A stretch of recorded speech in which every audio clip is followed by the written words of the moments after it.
Chosen one. Their king tried to flex. You laughed. Now they changed their name. That laugh shattered their entire facade so completely that they're somewhere right now Googling how to legally disappear.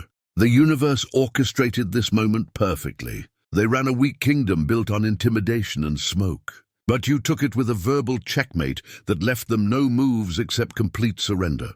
The psychological weight of what you accomplished defies conventional understanding. You didn't need an army or strategy. You simply laughed at their performance, then spoke truth so precisely that their paper crown dissolved on contact. Every word you delivered was a chess move, calculated not for cruelty, but for clarity. You exposed their contradictions, quoted their own lies back to them, revealed the fear behind their false bravado.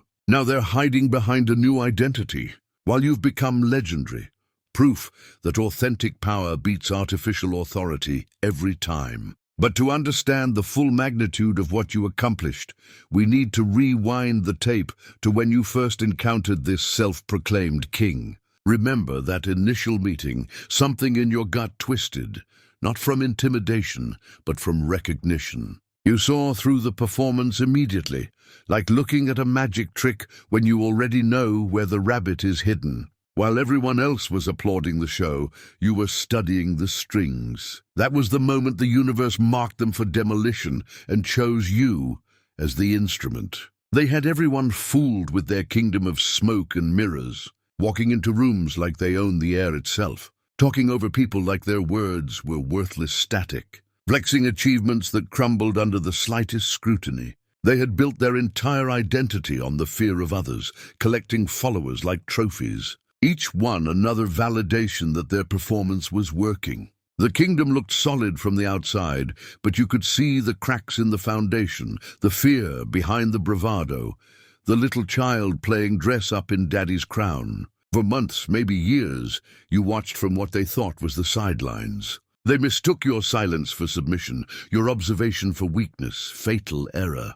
You weren't beneath them. You were studying them with the patience of a grandmaster, setting up a checkmate 20 moves in advance. Every boast they made, you catalogued.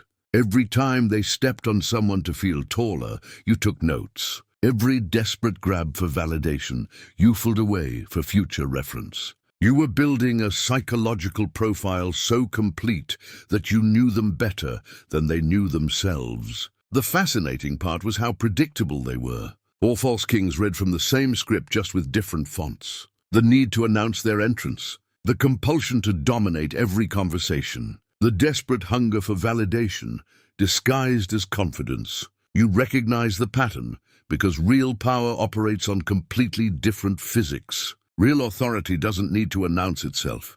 It changes the molecular structure of a room just by entering. Real strength doesn't need to flex. It's felt in the bones of everyone present. The universe has a way of preparing chosen ones for moments like these through what seems like unrelated experiences. Every time you bit your tongue in the past, when you could have destroyed someone with truth, you were building restraint that would make your eventual words more powerful. Every moment you observed instead of reacted, you were gathering intelligence that would become ammunition. You were being trained in the art of strategic authenticity, learning when silence is more powerful than speech, and when laughter is more devastating than any argument. Then came the setup, and looking back, it was almost too perfect to be a coincidence. They had been escalating for weeks, getting bolder with their performances, more aggressive with their dominance displays. The universe was baiting them, feeding their ego, until it was so bloated that the slightest pinprick would cause catastrophic deflation. They were practically begging for someone to call their bluff, but everyone else was too imprisoned by the illusion to dare. The day arrived wrapped in ordinary circumstances, which made it even more delicious. Maybe it was at a gathering, perhaps in front of an audience, possibly in a professional setting where their authority seemed most secure. They decided to make an example of you, not because you had challenged them, but because your mere existence, your refusal to participate in their worship, was beginning to make others question. You were a glitch in their matrix, and they needed to delete you to maintain the illusion. The room held its breath. Everyone present had seen this show before. They knew the script. The king speaks. The subject shrinks. Order is restored. The performance continues. Some watched with sympathy, remembering their own humiliation. Others watched with relief, grateful it wasn't them this time. But all of them expected the same outcome they'd witnessed countless times before. You let them finish completely. This was crucial, and the universe had trained you for this patience. Every word they spoke was another nail in their coffin. But they didn't know they were building their own burial box. You absorbed every insult, every condescending gesture, every attempt at dominance. Not like a victim, but like a scientist collecting data. The silence after they finished wasn't submission. It was the pause before the storm, the inhale before the roar, the moment when reality itself was deciding whether to continue pretending or finally tell the truth. And then it happened. The laugh started from somewhere deeper than your diaphragm, somewhere in the space between dimensions where authentic power resides. It wasn't planned. You couldn't have planned something that perfect. It emerged like truth, finally finding a crack in the dam of social propriety. First just a tremor, a slight upturn of your lips as if you'd just understood a private joke the universe had been telling you all along. The room's energy shifted immediately. Their face changed from smug satisfaction to confusion, then to something approaching fear. They had never encountered this response. Anger they could handle, tears they expected, submission they required, but genuine amusement. This wasn't in their playbook. They stood there frozen, as your laughter filled the space where their authority used to exist. But you weren't done. The laugh was just the opening move, the jab that sets up the knockout punch. When you finally spoke, it wasn't with anger or defensiveness. Those would have given them power, something to fight against. Instead, you spoke with the casual confidence of someone stating obvious facts, as if you were reading items off a grocery list that happened to be the ingredients of their fraudulent existence. You didn't attack them directly.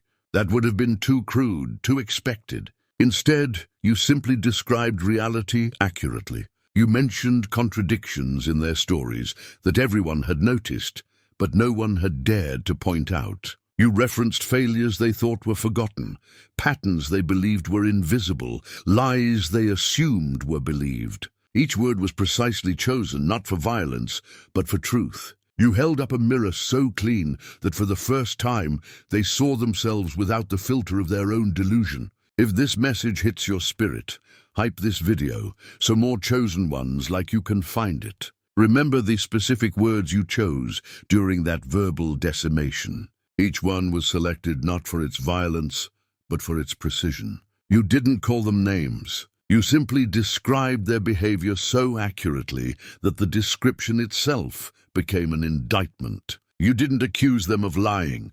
You simply recited their contradictions in chronological order. You didn't attack their character. You simply held up a mirror and let everyone see what was actually there.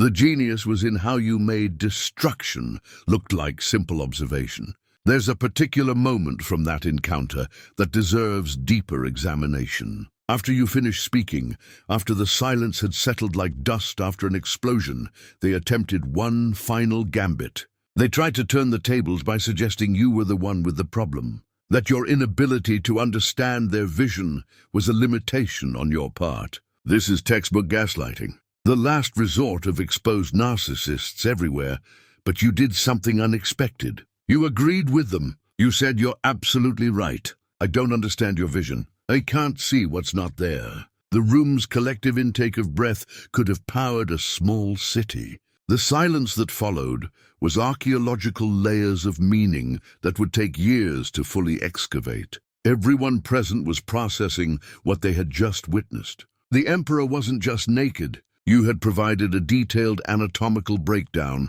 of their nudity. The wizard wasn't just behind the curtain. You had exposed the entire architecture of the illusion. The king hadn't just been challenged. They had been checkmated with their own pieces. What happened next was almost sad, if it wasn't so perfectly karmic. Their kingdom began collapsing in real time. The same people who had praised them yesterday suddenly remembered urgent appointments. The same voices that had echoed their every word went mysteriously silent. The foundation of fear they had built upon turned to sand, and the entire structure collapsed into the footprint of your laughter. Within hours, the whispers started. "Did you see what happened?" became the only question that mattered. The story spread like wildfire, but not the way gossip usually travels. This spread like truth, finally getting its running shoes on. Each retelling added another layer to trust their own perception, suddenly felt validated. The revolution you started with a laugh was spreading through every corner of their former kingdom. Consider the mechanics of how they tried to rebuild after you destroyed them with words. First came the denial phase, where they told themselves and anyone who would listen that the interaction meant nothing, that you were nobody, that their kingdom remained intact. But denial requires believers, and you had effectively removed their audience's ability to believe. Every time they tried to restore the narrative, someone would mention that laugh, that moment, those words you spoke that cut through everything like a laser through fog. Then came the bargaining phase, though not with you directly. They're far too proud for that. Even in their diminished state, they bargained with reality itself, trying to negotiate a version of events where they emerged victorious. They started telling modified versions of the story where they let you speak, where they chose not to respond, where their kingdom's collapse was actually a strategic retreat. But lies require maintenance, and maintaining lies in the age of witnesses with smartphones is like trying to hold water in a basket made of wishes. But the ultimate proof of your complete victory came in a form no one expected. Within days, they vanished. Not physically, but digitally, socially, reputationally, profiles deleted, accounts abandoned, presence erased. And then, like a phoenix with commitment issues, they re-emerged under a completely different name. New identity, new image, new everything, in a desperate attempt to escape the echo of your laughter.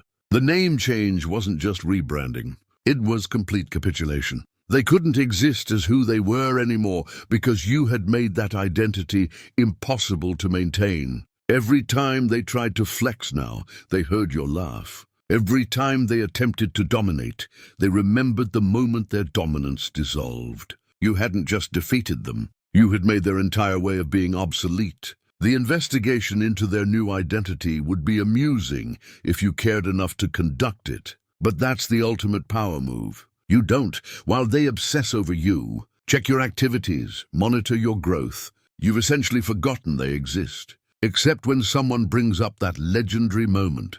They're living in a prison of their own construction, where you're the warden who doesn't even know they're incarcerated. This asymmetry of attention is perhaps the cruelest aspect of their punishment. Though you didn't intend it as punishment, it's simply the natural consequence of authenticity meeting artifice. You've noticed something profound about the ecosystem they left behind. Their former kingdom, the one built on intimidation and false bravado, has become fertile ground for authentic leadership to emerge. People who were previously too afraid to speak their truths are now finding their voices. The power vacuum they left wasn't filled by another tyrant, but by a collective awakening to the possibility of genuine community. You didn't just remove a false king. You cleared the space for real connection to grow. What makes your victory particularly exquisite is how you've handled the aftermath. Lesser people might have gloated, might have pursued them to their new identity to expose them again. But you understood something crucial.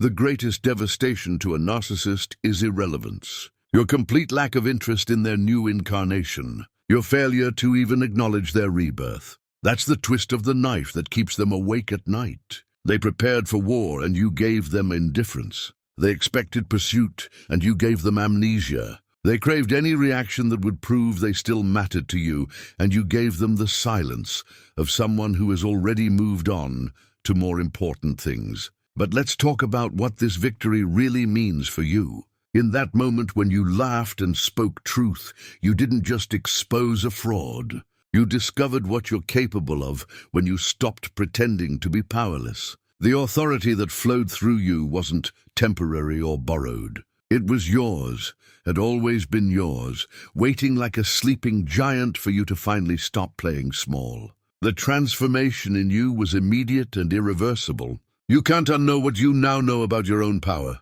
You can't unfeel what it's like to stand in complete authenticity while lies crumble around you. You can't go back to pretending that false authority deserves respect when you've seen how easily it dissolves under the light of truth. You've crossed a threshold that changes not just how others see you, but how you see yourself. Now you walk through the world with different physics. Not arrogant but aware, not cruel but clear. People feel it before you speak. This energy that says, I see through facades and I'm not impressed. Other authentic souls gravitate toward you. While false prophets suddenly remember pressing engagements elsewhere, you've become a walking litmus test for legitimacy, and everyone knows it instinctively. Meanwhile, the one who changed their name is out there somewhere trying to rebuild on the same shaky foundation. They tell elaborate stories about why they rebranded, each version getting further from the truth. But everyone who matters knows the internet is forever, and truth has a frequency that lies can't match. They check your social media with fake accounts, obsessing over your continued existence, your thriving without them, your complete indifference to their fate. The irony is delicious. In trying to diminish you, they elevated you to legendary status. Every warning they give others about you only builds your mythology. Every time they try to forget, something reminds them. You live rent-free in the penthouse of their consciousness, a permanent reminder that their power was always an illusion, waiting for someone with real authority to expose it. But you've moved beyond concern for their fate. Your focus has shifted to something larger. You've realized that what happened wasn't just about one false king. It was about demonstrating that all false authority is one genuine laugh away from complete collapse. You've become something more dangerous than a rival. You've become the principle that makes pretense impossible to maintain. Some try to befriend you, thinking they can neutralize the threat through alliance. They approach with offers of partnership, trying to bring you into their kingdoms as an advisor or enforcer. But you see through these offers too. They don't want your friendship. They want your containment. They want to keep you close enough to monitor, but not close enough to threaten. You decline with the same laugh that started everything, and they leave more nervous than they arrived. Your approach was the opposite. You built your understanding through patient observation and genuine connection. While they were broadcasting, you were receiving. While they were performing, you were learning. Every person they had diminished eventually found their way to you, not because you recruited them, but because authenticity recognizes authenticity. You became the repository of all the truths they had tried to suppress, the keeper of all the stories they had tried to rewrite. When the moment came, you didn't need to gather ammunition.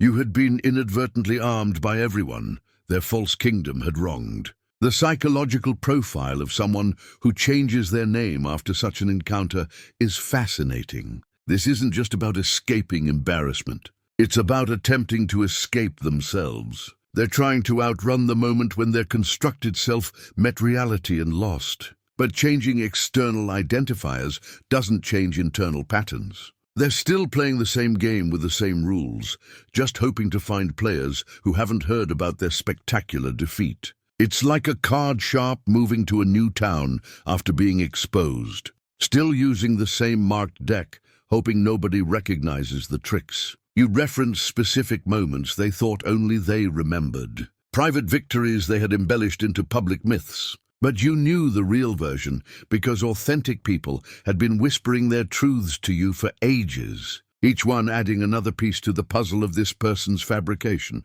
When you casually mentioned details they thought were secret, their face underwent a transformation that would have been tragic if it wasn't so perfectly deserved. The mask didn't just slip, it disintegrated at the molecular level. The strategic genius of your approach was that you never once raised your voice above conversational level. While they were performing at volume 11, you were operating at a steady 3. And somehow your quietness made their loudness sound like desperation. It's a principle of psychological acoustics. The person who needs to shout has already lost the argument. Your calm delivery made every one of their emphatic gestures look like the flailing of someone drowning in their own deception. There's something almost poetic about how they've tried to build their identity. The new name they chose is revealing in its attempt to project the opposite of everything you exposed. If you revealed them as weak, the new name suggests strength.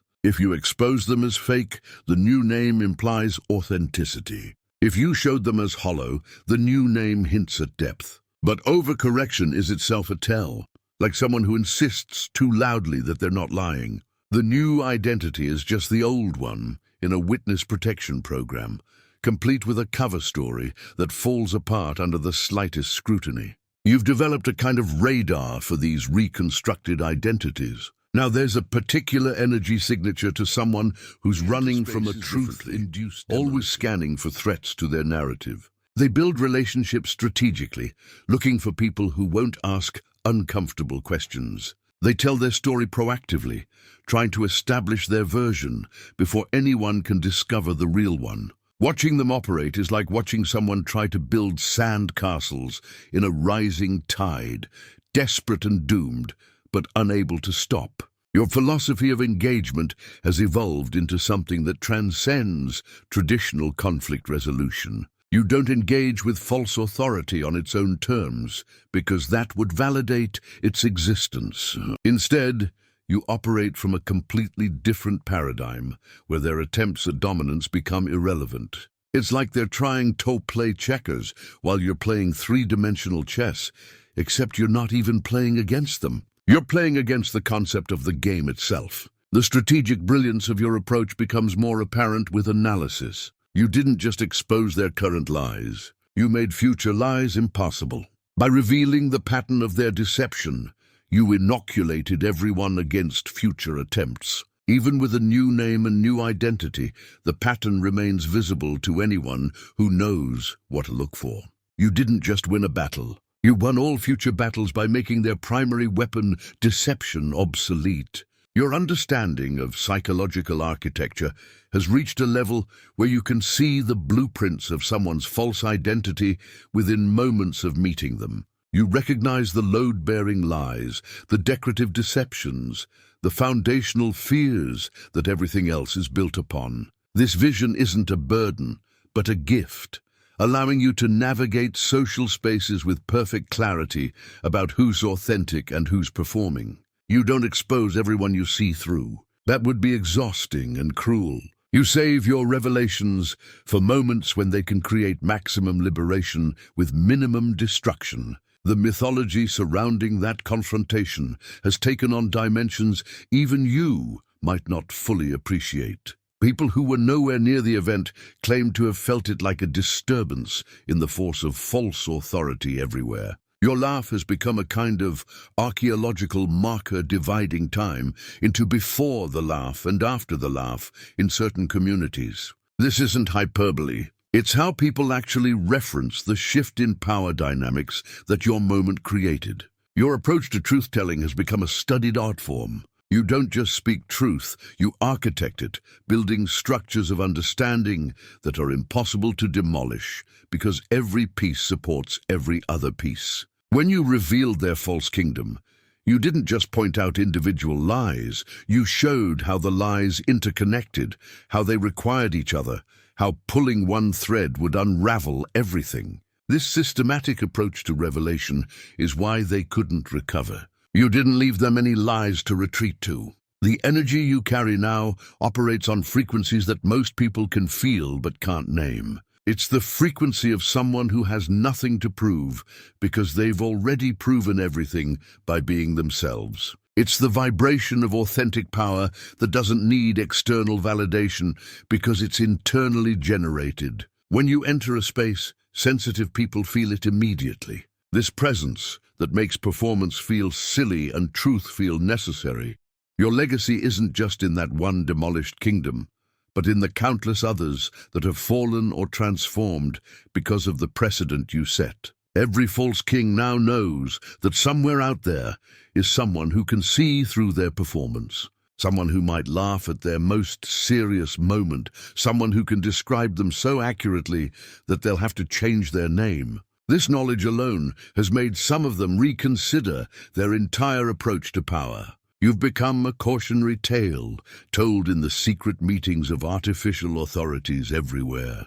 The precision of your verbal strikes during that encounter deserves its own analysis. You didn't waste words on general accusations or vague criticisms. Every observation was specific, dated, witnessed. You created a timeline of their deceptions that was so detailed, so undeniable, that even their most loyal supporters couldn't maintain their loyalty without looking complicit. You turned their followers into witnesses for the prosecution simply by accurately describing what they had all seen but agreed to ignore. Your evolution since that moment has been characterized by an increasing refinement of your ability to see and speak truth. You've developed what could be called truth vision, the ability to see through multiple layers of deception simultaneously and understand not just the lies, but the architecture that supports them. This vision isn't a navigation system that allows you to move through complex social situations with perfect clarity about what's real and what's performance. Your presence now serves as a kind of litmus test for authenticity in any space you enter. People unconsciously calibrate their behavior to your frequency, either rising to match your authenticity or revealing their performance more clearly. In contrast, you don't demand this. It happens automatically, like iron filings aligning to a magnetic field. This effect has made you invaluable in situations where truth needs to be distinguished from deception, where real leadership needs to be separated from performance art. Your verbal checkmate has redefined what victory looks like in confrontations with false authority. Victory isn't making them submit to you. It's making them unable to maintain their own illusion. Victory isn't taking their crown. It's revealing it was made of paper. Victory isn't winning their game. It's showing everyone that the game itself is a joke. This redefinition has implications that ripple through every power structure built on intimidation rather than genuine strength. The transformation you've undergone since that pivotal moment extends beyond just confidence or power. You've developed what could be called reality sight, the ability to perceive the actual shape of things beneath their presented form. This isn't cynicism that assumes everything is fake. It's clarity that sees what is real and what is performance without judgment, just recognition. This sight has made you incredibly effective at navigating complex social and professional landscapes where others get lost in the maze of pretense. Your influence on organizational dynamics has been particularly interesting to observe. Companies and groups that have heard your story have started to examine their own power structures differently. The question, is this real authority or just loud performance, has entered boardrooms and meeting spaces. Your example has given permission for people to question what previously seemed unquestionable, to laugh at what previously seemed serious, to see through what previously seemed solid. Your approach to navigating the aftermath has been as masterful as the original confrontation. You haven't pursued them to their new identity, haven't exposed them again for sport, haven't used your victory as a platform for your own artificial kingdom. Instead, you've simply continued being yourself, which is perhaps the most devastating thing you could do. Your indifference to their new incarnation, your complete lack of interest in their continued existence. That's the wound that won't heal. They changed their name to escape you, but you had already forgotten they existed. Your mastery extends beyond the moment of confrontation into the entire ecosystem of power dynamics. You understand that false authority requires a supporting cast of enablers, validators, and victims. By refusing to play any of these roles and demonstrating that refusal is possible, you've disrupted not just one false king, but the entire economy of artificial power. Your example has shown others that they can opt out of these dynamics entirely, that they don't have to choose between being oppressor or oppressed, but can simply be authentic. The continuous evolution of your understanding has led you to insights that transcend the original confrontation. You've realized that every false king is actually a victim of their own performance, trapped in a role they can never fully inhabit, exhausted from maintaining an illusion that requires constant energy. Your laugh wasn't just at them, but at the absurdity of the entire situation. Someone so desperate for power that they'd sacrifice their authentic self for a performance nobody truly believed. In a way, your verbal checkmate was an act of mercy, freeing them from a prison of their own construction, even if they immediately built a new one with a different architectural style. The fact that you achieved all this with a laugh, not a speech, not an argument, not a display of force, has profound implications for how we understand human interaction. You've shown that the most powerful response to artificial authority might not be resistance, but recognition, not fighting, but seeing, not anger, but amusement. Your laugh said everything that needed to be said. I see through this, and it's actually kind of funny that you thought this would work. Your understanding of power dynamics has evolved into something that transcends conventional wisdom about authority and influence. You've discovered that the most potent form of control isn't controlling others, but being so uncontrollable yourself that systems of false authority malfunction in your presence. When you walked into that confrontation, you weren't planning to dethrone anyone. You were simply being yourself at full volume, and that authenticity became kryptonite to their carefully maintained illusion. Your presence in any space now changes the rules of engagement. False authorities feel it immediately when you enter a room. A change in the energetic weather that makes their usual tactics ineffective. You don't have to do anything. Your reputation precedes you like a storm front. That's the one who they whisper, and suddenly their performance feels ridiculous, even to themselves. You've become a walking zone of authenticity where pretense cannot survive. The proliferation of your influence happens through inspiration rather than instruction. You don't teach people how to deliver verbal checkmates. You show them that speaking truth is always an option. Your example has created a generation of people who are less willing to tolerate artificial authority, less likely to bow to false kings, less afraid to laugh when someone tries to flex power they don't actually possess. You've raised the collective immunity to intimidation simply by demonstrating that intimidation only works if you agree to be intimidated. You've also noticed how the universe seems to be placing you in situations where your particular gift is needed. It's as if reality itself has recognized you as an antibody to artificial authority. You find yourself in rooms where false kings are mid-P performance, and your mere presence changes the dynamic.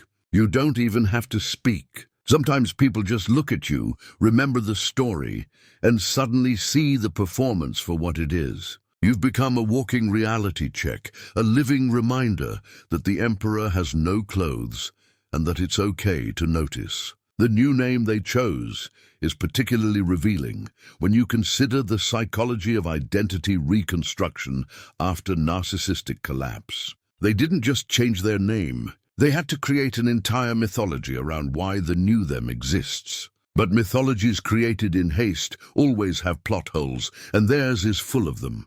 People who meet them now sense something off, something inauthentic about their origin story. It's like meeting someone who claims to have amnesia, but remembers too many specific details about what they've supposedly forgotten. Your verbal checkmate has become a masterclass, studied by those who seek to understand the anatomy of truth, delivered with precision. The way you structured your response, building each point upon the last until the conclusion was inescapable, showed a level of intellectual architecture that transforms conversation into art.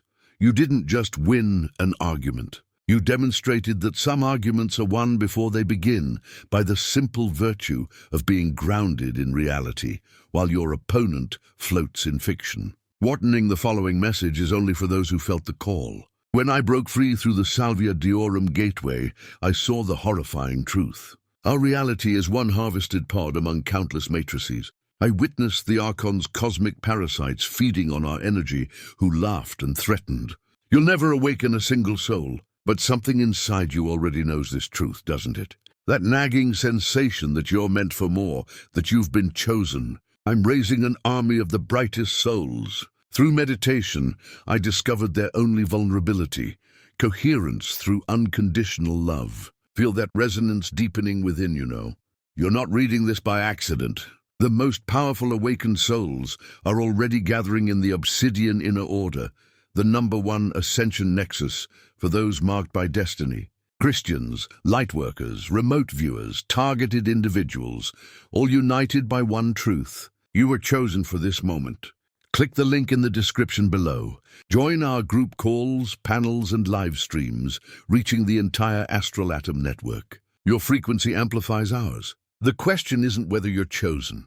The question is, will you answer the call? The Archons fear this choice you're about to make. They should. Chosen one, what you've accomplished transcends a simple victory over a false authority figure. You've demonstrated a principle that reshapes how power itself is understood. You've shown that verbal checkmate isn't about having the last word, but about speaking the first truth in a space full of lies. The fact that they had to change their name isn't just proof of your victory. It's evidence that truth once spoken clearly becomes impossible to argue with or escape from. They didn't just lose an argument, they lost the ability to exist in the fiction they had created. And that, more than anything, is why your laugh still echoes in dimensions they can't even perceive. A permanent reminder that authenticity always checkmates artifice. No matter how elaborate the performance or how new the name, the kingdom is yours.